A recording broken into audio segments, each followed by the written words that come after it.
ओम नमो भगवते वासुदेवाय। आप सभी का हमारे YouTube चैनल पर हार्दिक स्वागत है। आज एकादशी पर सुने श्रीमद् भागवत कथा का ये अध्याय, ब्राह्मण आत्मदेव की कथा। पूर्व काल की बात है। तुंगभद्रा नदी के तट पर एक उत्तम नगर बसा हुआ था। वहाँ सभी लोग अपने अपने धर्मों का पालन करते और सत्य एवं सत्कर्म में लगे रहते थे। उस नगर में आत्मदेव नामक एक ब्राह्मण रहता था, जो समस्त वेदों का विशेषज्ञ और श्रौत स्मार्त कर्मों में निष्णात था। वह ब्राह्मण द्वितीय सूर्य की भांति तेजस्वी जान पड़ता था। यद्यपि वह भिक्षा से ही जीवन निर्वाह करता था, तो भी लोक में धनवान समझा जाता था। उसकी स्त्री का नाम धुंधली था। वह सुंदरी तो थी ही, अच्छे कुल में भी उत्पन्न हुई थी, फिर भी स्वभाव की बड़ी हठीली थी। सदा अपनी ही टेक रखती थी, हमेशा दूसरे लोगों की चर्चा किया करती थी। उसमें क्रूरता भी थी तथा वह प्रायः बहुत बकवाद किया करती थी, परंतु घर का कामकाज करने में बड़ी बहादुर थी। कंजूस भी कम नहीं थी। कलह का तो उसे व्यसन सा हो गया था।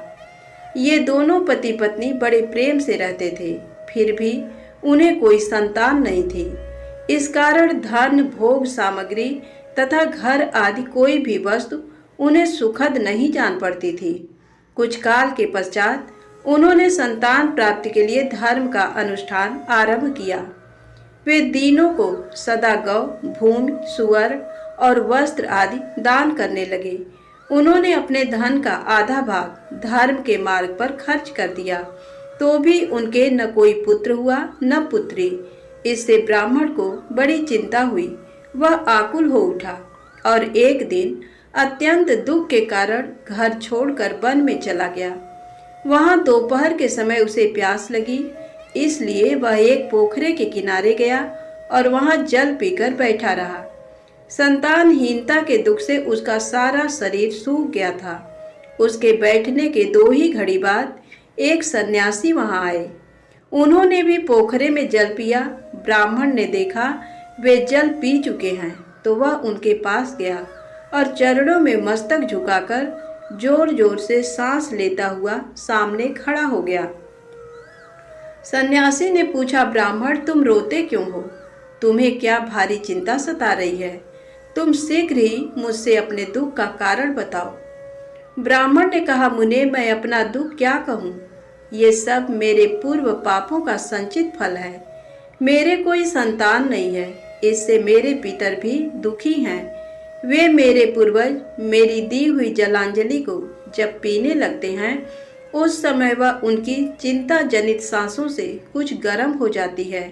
देवता और ब्राह्मण भी मेरी दी हुई वस्तु को प्रसन्नता पूर्वक नहीं लेते।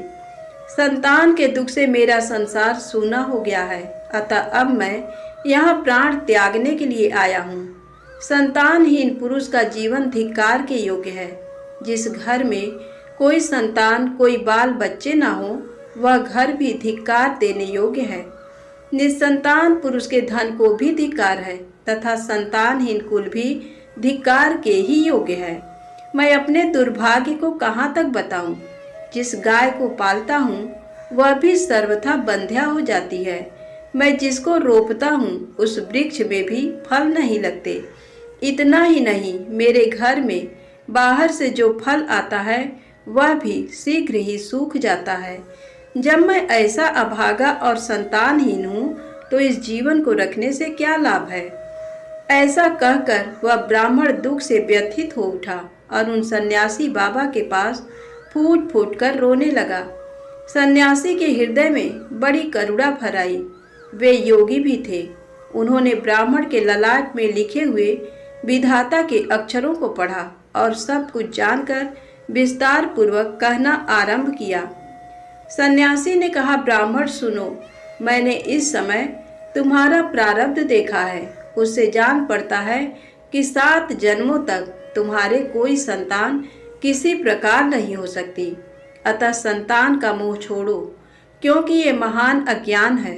देखो, कर्म की गति बड़ी प्रबल है, अतः विवेक का आश्रय लेकर संसार की वासना त्याग दो। पूर्व काल में संतान के ही कारण राजा सगर और अंग को दुख भोगना पड़ा था। इसलिए अब तुम कुटुंब की आशा छोड़ दो, त्याग में ही सब प्रकार का सुख है। ब्राह्मण बोले, बाबा विवेक से क्या होगा, मुझे तो जैसे बने वैसे पुत्र ही दीजिए, नहीं तो मैं शोक से मूर्छित होकर आपके आगे ही प्राण त्याग दूंगा। पुत्र आदि के सुख से हीन ये सन्यास तो सर्वथा नीरस ही है। संसार में पुत्र पौत्रों से भरा हुआ गृहस्थाश्रम ही सरस है। ब्राह्मण का ये आग्रह देख उन तपोधन ने कहा, देखो विधाता के लेख को मिटाने का हठ करने से राजा चित्रकेत को कष्ट भोगना पड़ा। अतः दैव ने जिसके पुरुषार्थ को कुचल दिया हो, ऐसे पुरुष के समान तुम्हें पुत्र से सुख नहीं मिलेगा। फिर भी तुम हठ करते जा रहे हो, तुम्हें केवल अपना स्वार्थ ही सूझ रहा है, अतः मैं तुमसे क्या कहूँ। अंत में ब्राह्मण का बहुत आग्रह देख सन्यासी ने उसे एक फल दिया और कहा, इसे तुम अपनी पत्नी को खिला देना, इससे उसके एक पुत्र होगा। तुम्हारी स्त्री को चाहिए कि वह 1 वर्ष तक सत्य, शौच, दया और दान का नियम पालती हुई प्रतिदिन एक समय भोजन करे। इससे उसका बालक अत्यंत शुद्ध स्वभाव वाला होगा। ऐसा कहकर वे योगी महात्मा चले गए और ब्राह्मण अपने घर लौट आया। यहाँ उसने अपनी पत्नी के हाथ में वह फल दे दिया और स्वयं कहीं चला गया। उसकी पत्नी तो कुटिल स्वभाव की थी। अपनी सखी के आगे रो रो कर इस प्रकार कहने लगी, अहो मुझे तो बड़ी भारी चिंता हो गई, मैं तो इस फल को नहीं खाऊंगी। सखी, इस फल को खाने से गर्भ रहेगा और गर्भ से पेट बढ़ जाएगा, फिर तो खाना पीना कम होगा और इससे मेरी शक्ति घट जाएगी। ऐसी दशा में तुम ही बताओ, घर का काम धंधा कैसे होगा। यदि दैववश गांव में लूट पड़ जाए तो गर्भिणी स्त्री भाग कैसे सकेगी। यदि कहीं सुखदेव जी की तरह ये गर्भ भी 12 वर्षों तक पेट में ही रह गया तो इसे बाहर कैसे निकाला जाएगा। यदि कहीं प्रसव काल में बच्चा टेढ़ा हो गया तब तो मेरी मौत ही हो जाएगी। बच्चा पैदा होते समय बड़ी असह्य पीड़ा होती है। मैं सुकुमारी स्त्री भला उसे कैसे सह सकूंगी। गर्भवती अवस्था में जब मेरा शरीर भारी हो जाएगा और चलने फिरने में आलस्य लगेगा, उस समय मेरी ननद रानी आकर घर का सारा माल उड़ा ले जाएंगी। और तो और ये सत्य, शौच आदि का नियम पालना तो मेरे लिए बहुत ही कठिन दिखाई देता है। जिस स्त्री के संतान होती है उसे बच्चों के लालन पालन में भी कष्ट भोगना पड़ता है।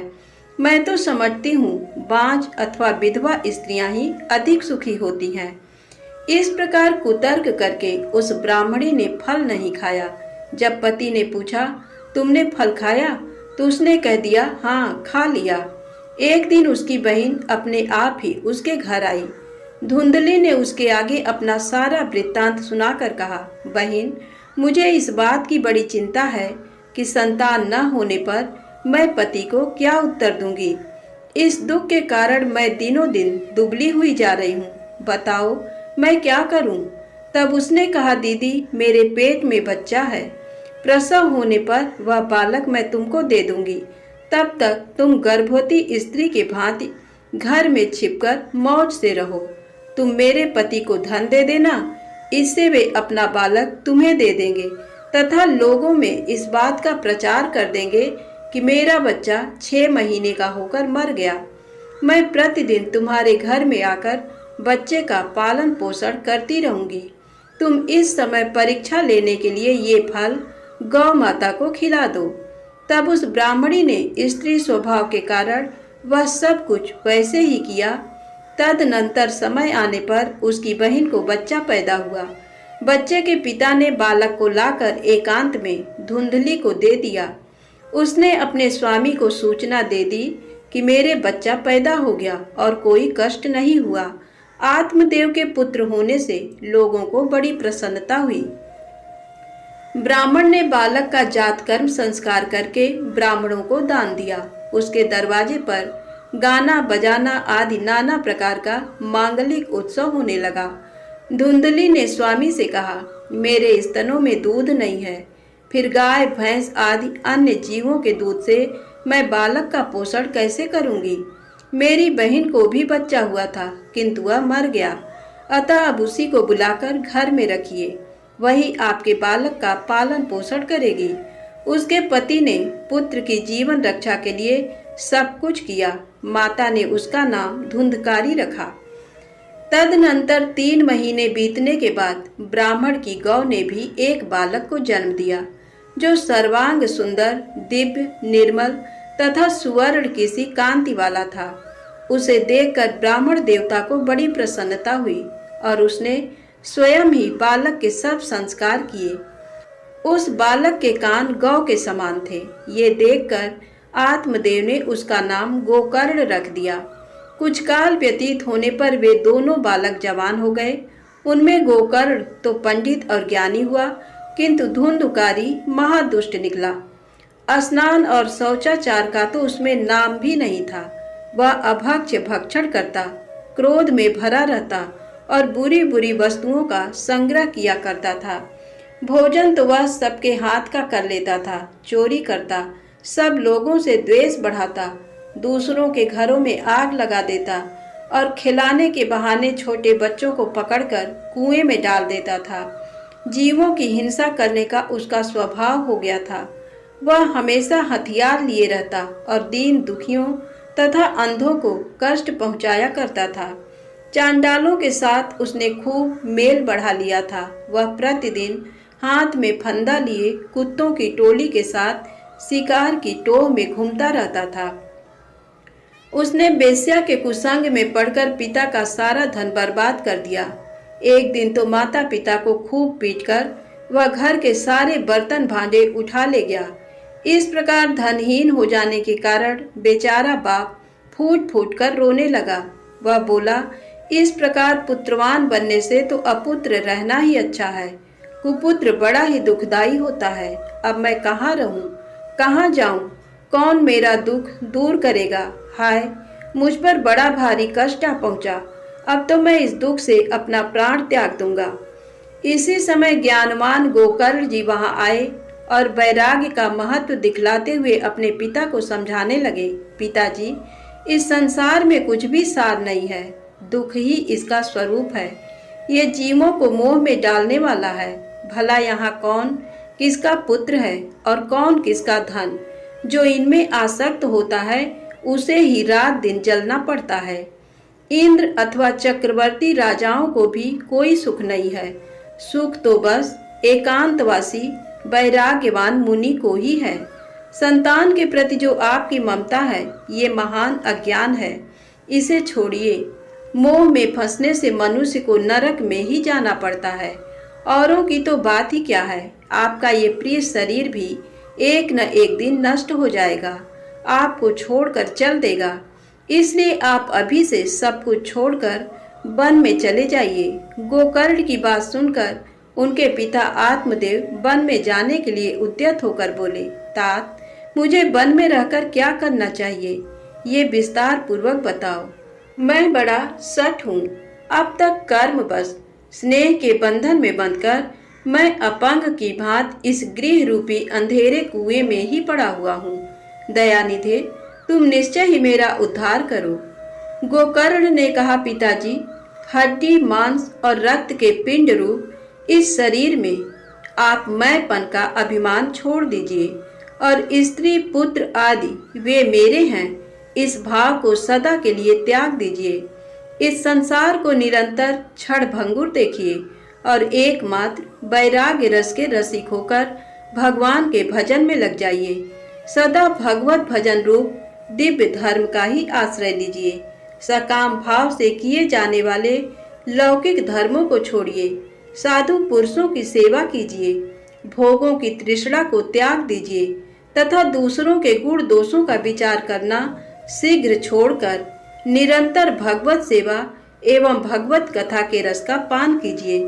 इस प्रकार पुत्र के कहने से आत्मदेव 60 वर्ष की अवस्था बीत जाने पर घर छोड़कर स्थिर चित्त से वन को चले गए और वहां प्रतिदिन भगवान श्रीहरि की परिचर्या करते हुए नियम पूर्वक दशम स्कंद का पाठ करने से उन्होंने भगवान श्री कृष्ण चंद्र को प्राप्त कर लिया। सूत जी कहते हैं, पिता के विरक्त होकर वन में चले जाने के बाद एक दिन धुंधकारी ने अपनी माता को खूब पीटा और कहा, बता धन कहाँ रखा है, नहीं तो लातों से तेरी खबर लूंगा। उसकी इस बात से डरकर और पुत्र के उपद्रवों से दुखी होकर उसकी माँ रात को कुएं में कूद पड़ी। इससे उसकी मृत्यु हो गई। इस प्रकार माता पिता के न रहने पर गोकर्ण जी तीर्थ यात्रा के लिए चल दिए।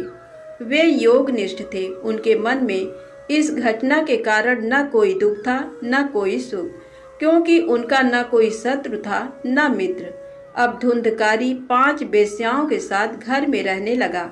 उनके पालन पोषण के लिए बहुत सामग्री जुटाने की चिंता से उसकी बुद्धि मोहित हो गई थी, अतः वह अत्यंत क्रूरतापूर्ण कर्म करने लगा। एक दिन उन कुलटाओं ने उससे गहनों के लिए इच्छा प्रकट की। धुंधकारी तो काम से अंधा हो रहा था, उसे अपनी मृत्यु की भी याद नहीं रहती थी। ये गहने जुटाने के लिए घर से निकल पड़ा और जहाँ तहाँ से बहुत सा धन चुराकर पुनः अपने घर लौट आया। वहाँ आकर उसने उन वेश्याओं को बहुत से सुंदर सुंदर वस्त्र और कितने ही आभूषण दिए। अधिक धन का संग्रह देखकर रात में उन स्त्रियों ने विचार किया, ये प्रतिदिन चोरी करने जाता है, अतः राजा इसे अवश्य पकड़ेंगे, फिर सारा धन छीनकर निश्चय ही इसे प्राणदंड भी देंगे। ऐसी दशा में इस धन की रक्षा के लिए हम लोग क्यों न इसे गुप्त रूप से मार डालें। इसे मार ये सारा धन लेकर हम कहीं और जगह चल दें। ऐसा निश्चय करके उन स्त्रियों ने धुंधकारी के सो जाने पर उसे रस्सियों से कसकर बांध दिया और गले में फांसी डालकर उसके प्राण लेने की चेष्टा करने लगी, किंतु वह तुरंत नहीं मरा। इससे उनको बड़ी चिंता हुई। तब उन्होंने जलते हुए अंगारे लाकर उसके मुंह पर डाल दिए। इससे ये आग की लपटों से पीड़ित होकर छटपटाता हुआ मर गया। फिर उन्होंने उसकी लाश को गड्ढे में डालकर गाड़ दिया। प्रायः ऐसी स्त्रियां बड़ी दुस्सह साहस वाली होती हैं। इस रहस्य का किसी को भी पता नहीं चला। लोगों के पूछने पर उन स्त्रियों ने कह दिया कि हमारे प्रियतम धन के लोभ से कहीं दूर चले गए हैं, इस वर्ष के भीतर ही लौट आएंगे। विद्वान पुरुष को चाहिए कि वह असन मार्ग पर चलने वाली दुष्टा स्त्री का विश्वास न करे। जो मूर्ख इनका विश्वास करता है उसे अवश्य ही संकटों का सामना करना पड़ता है। इनकी वाणी तो अमृत के समान कामियों के हृदय में रस का संचार करती हैं, किंतु हृदय में रेत की धार के समान तीखा होता है। भला इन स्त्रियों का कौन प्रिय है। अनेक पतियों से सहवास करने वाली वे कुलटाएं धुंधकारी का सारा धन लेकर चंपत हो गई और धुंधकारी अपने कुकर्म के कारण बहुत बड़ा प्रेत हुआ। वह बवंडर का रूप धारण करके सदा 10 दिशाओं में दौड़ता फिरता था और शीत घाम का क्लेश सहता तथा भूख प्यास से पीड़ित होता हुआ हा देव की बारंबार पुकार लगाता रहता था, किंतु कहीं भी उसे शरण नहीं मिलती थी। कुछ काल के पश्चात गोकर्ण को भी लोगों के मुंह से धुंधकारी के मरने का हाल मालूम हुआ। तब उसे अनाथ समझकर उन्होंने उसके लिए गया जी में श्राद्ध किया और तब से जिस तीर्थ में भी वे चले जाते वहां उसका श्राद्ध अवश्य करते थे। इस प्रकार तीर्थों में भ्रमण करते हुए गोकर्ण जी एक दिन अपने गांव में आए और रात्रि के समय दूसरों की दृष्टि से बचकर वे अपने घर के आंगन में सोने के लिए गए। अपने भाई गोकर्ण को वहां सोया देख धुंधकारी ने आधी रात के समय उन्हें अपना महाभयंकर रूप दिखाया। वह कभी भेड़ा, कभी हाथी, कभी भैंसा, कभी इंद्र और कभी अग्नि का रूप धारण करता था। अंत में पुनः मनुष्य के रूप में प्रकट हुआ। गोकर्ण जी बड़े धैर्यवान महात्मा थे। उन्होंने उसकी विपरीत अवस्थाएं देखकर जान लिया कि ये कोई दुर्गति में पड़ा हुआ जीव है, तब उन्होंने पूछा, अरे भाई तू कौन है? रात्रि के समय अत्यंत भयानक रूप में क्यों प्रकट हुआ है? तेरी ऐसी दशा क्यों हुई है? हमें बता तो सही। तू प्रेत है या पिशाच है अथवा कोई राक्षस है? उनके ऐसा पूछने पर वह बारंबार उच्च स्वर से रोदन करने लगा। उसमें बोलने की शक्ति नहीं थी, इसलिए केवल संकेत मात्र किया। तब गोकर्ण जी ने अंजलि में जल ले उसे अभिमंत्रित करके धुंधकारी के ऊपर छिड़क दिया। उस जल से सींचने पर उसका पाप ताप कुछ कम हुआ। तब वह इस प्रकार कहने लगा, भैया मैं तुम्हारा भाई धुंधकारी हूँ। मैंने अपने ही दोष से अपने ब्राह्मणत्व का नाश किया है। मैं महान अंधकार में चक्कर लगा रहा था। मेरे पाप कर्मों की कोई गिनती नहीं है। मैंने बहुत लोगों की हिंसा की थी, अतः मैं भी स्त्रियों द्वारा तड़पा तड़पा कर मारा गया। इसी से मैं प्रेत योनि में पड़कर दुर्दशा भोग रहा हूँ। अब दैवाधीन कर्म फल का उदय हुआ है, इसलिए मैं वायु पीकर जीवन धारण करता हूँ। मेरे भाई तुम दया के समुद्र हो, अब किसी प्रकार जल्दी ही मेरा उद्धार करो। धुंधकारी की बात सुनकर गोकर्ण बोले, भाई ये तो बड़े आश्चर्य की बात है। मैंने तो तुम्हारे लिए गया जी में विधि पूर्वक पिंडदान किया है, फिर तुम्हारी मुक्ति कैसे नहीं हुई? यदि गया श्राद्ध से भी मुक्ति न हो तो यहाँ दूसरा तो कोई उपाय ही नहीं है। प्रेत, इस समय मुझे क्या करना चाहिए ये तुम ही विस्तार पूर्वक बताओ। प्रेत ने कहा, भाई सैकड़ों गया श्राद्ध करने से भी मेरी मुक्ति नहीं होगी। इसके लिए अब तुम और ही कोई उपाय सोचो। प्रेत की ये बात सुनकर गोकर्ण को बड़ा विस्मय हुआ। वे कहने लगे, यदि सैकड़ों गया श्राद्ध से तुम्हारी मुक्ति नहीं होगी तब तो तुम्हें इस प्रेत योनि से छुड़ाना असंभव ही है। अच्छा, इस समय तो तुम अपने स्थान पर ही निर्भय होकर रहो। तुम्हारी मुक्ति के लिए कोई दूसरा उपाय सोचकर उसी को काम में लाऊंगा। गोकर्ण की आज्ञा पाकर धुंधकारी अपने स्थान पर चला गया। इधर गोकर्ण जी रात भर सोचते विचारते रहे, किंतु उसके उद्धार का कोई भी उपाय उन्हें नहीं सूझा।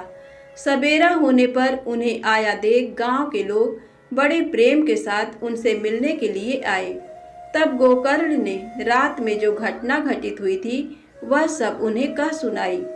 उनमें जो लोग विद्वान, योगनिष्ठ, ज्ञानी और ब्रह्मवादी थे, उन्होंने शास्त्र ग्रंथों को उलट पुलट कर देखा, किंतु उन्हें धुंधकारी के उद्धार का कोई उपाय नहीं दिखाई दिया। तब सब लोगों ने मिलकर यही निश्चय किया कि भगवान सूर्य नारायण उसकी मुक्ति के लिए जो उपाय बताएं वही करना चाहिए। ये सुनकर गोकर्ण ने भगवान सूर्य की ओर देखकर कहा, भगवान आप सारे जगत के साक्षी हैं, आपको नमस्कार है। आप मुझे धुंधकारी की मुक्ति का साधन बताइए। ये सुनकर सूर्यदेव ने दूसरे ही स्पष्ट वाणी में कहा, श्रीमद् भागवत से मुक्ति हो सकती है, तुम उसका सप्ताह पारायण करो। भगवान सूर्य का ये ध्वनि रूप वचन वहाँ सब लोगों ने सुना और सबने यही कहा, ये तो बहुत सरल साधना है, इसको यत्न पूर्वक करना चाहिए। गोकर्ण जी भी ऐसा ही निश्चय करके कथा बाँचने को तैयार हो गए। उस समय वहाँ कथा सुनने के लिए आसपास के स्थानों और गांवों से लोग एकत्रित होने लगे। अपंग, अंधे, बूढ़े और मंदभागी पुरुष भी अपने पापों का नाश करने के लिए वहां आ पहुँचे। इस प्रकार यहाँ बहुत बड़ा समाज जुट गया, जो देवताओं को भी आश्चर्य में डालने वाला था। जिस समय गोकर्ण जी व्यास गद्दी पर बैठकर कथा बाँचने लगे, उस समय वह प्रेत भी वहां आया और इधर उधर बैठने के लिए स्थान ढूंढने लगा। इतने में ही उसकी दृष्टि एक 7 गांठ वाले ऊंचे बांस पर पड़ी। उसी के नीचे वाले छेद में घुसकर वह कथा सुनने के लिए बैठा। वायु रूप होने के कारण वह बाहर कहीं बैठ नहीं सकता था, इसलिए बांस में ही घुस गया था। गोकर्ण जी ने एक वैष्णव ब्राह्मण को प्रधान श्रोता बनाकर पहले स्कंद से ही स्पष्ट वाणी में कथा सुनानी आरंभ की। सायंकाल में जब कथा समाप्त होने लगी तब एक विचित्र घटना घटित हुई। सब श्रोताओं के देखते देखते तड़ तड़ शब्द करती हुई बांस की एक गांठ फट गई। दूसरे दिन शाम को दूसरी गांठ फटी और तीसरे दिन भी उसी समय तीसरी गांठ फट गई। इस प्रकार 7 दिनों में उस बांस की 7 गांठों को फोड़कर धुंधकारी ने 12 स्कंदों के श्रवण से निष्पाप हो प्रेत योनि का त्याग कर दिया और दिव्य रूप धारण करके वह सबके सामने प्रकट हो गया। उसका मेघ के समान श्याम वर्ण था, शरीर पर पीतांबर शोभा पा रहा था, गले में तुलसी की माला उसकी शोभा बढ़ा रही थी, मस्तक पर मुकुट और कानों में दिव्य कुंडल झलमला रहे थे। उसने तुरंत अपने भाई गोकर्ण को प्रणाम किया और कहा, भाई, तुमने कृपा करके मुझे प्रेत योनि के क्लेशों से मुक्त कर दिया। प्रेत योनि की पीड़ा नष्ट करने वाली ये श्रीमद् भागवत की कथा धन्य है तथा भगवान श्री कृष्ण के परम धाम की प्राप्ति कराने वाला इसका सप्ताह पारायण भी धन्य है।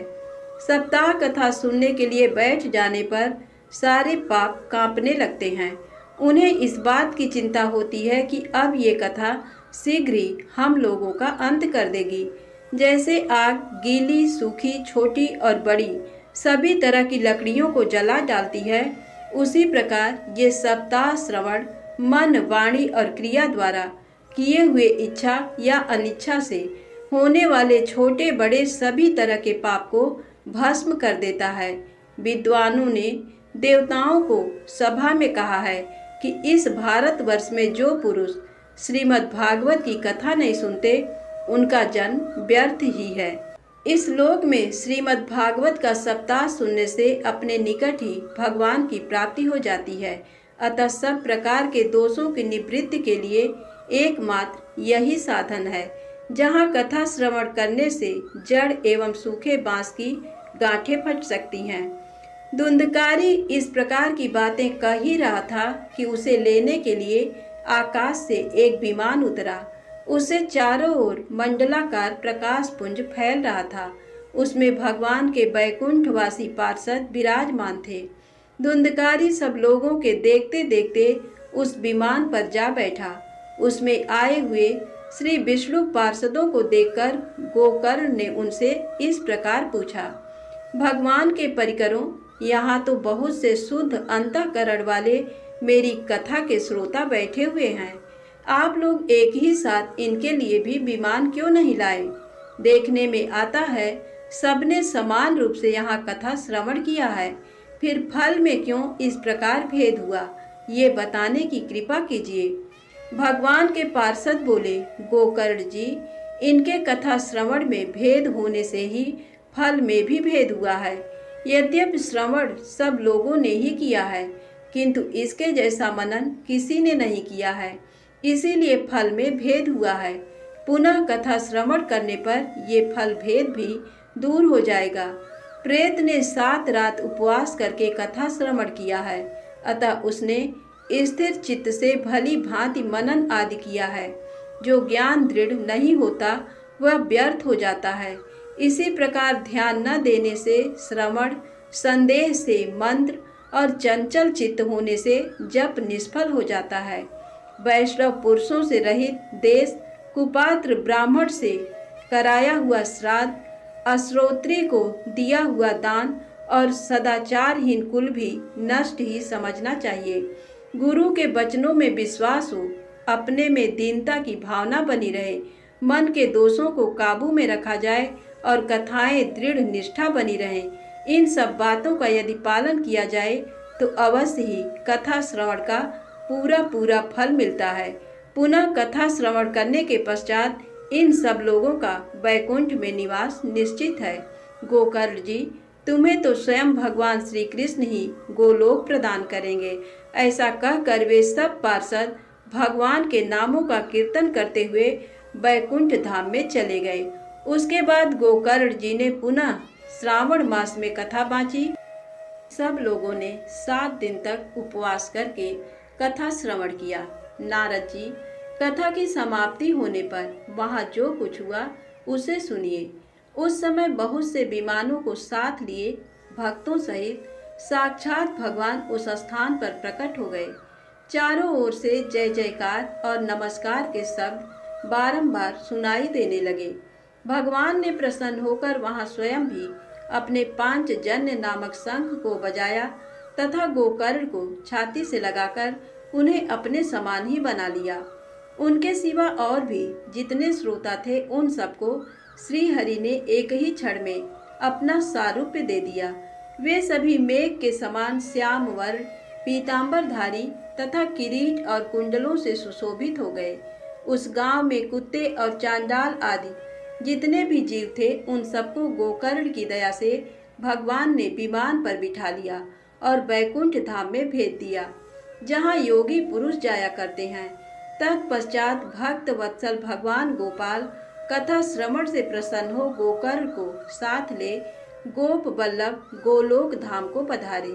जैसे पूर्व काल में समस्त अयोध्यावासी भगवान श्री रामचंद्र जी के साथ साकेत धाम में गए थे, उसी प्रकार भगवान श्री कृष्ण ने उस गांव के सब मनुष्यों को योगियों के लिए भी दुर्लभ गोलोक धाम में पहुंचा दिया, जहां सूर्य चंद्रमा और सिद्ध पुरुषों की भी कभी पहुंच नहीं होती। उसी लोक में वहां के सब प्राणी केवल श्रीमद् भागवत की कथा सुनने से चले गए। धन्यवाद दोस्तों। कथा अच्छी लगी हो तो कृपया चैनल को लाइक सब्सक्राइब अवश्य करें। एक बार प्रेम से बोलिए भक्त वत्सल भगवान की जय। श्रीमद् भागवत महापुराण की जय।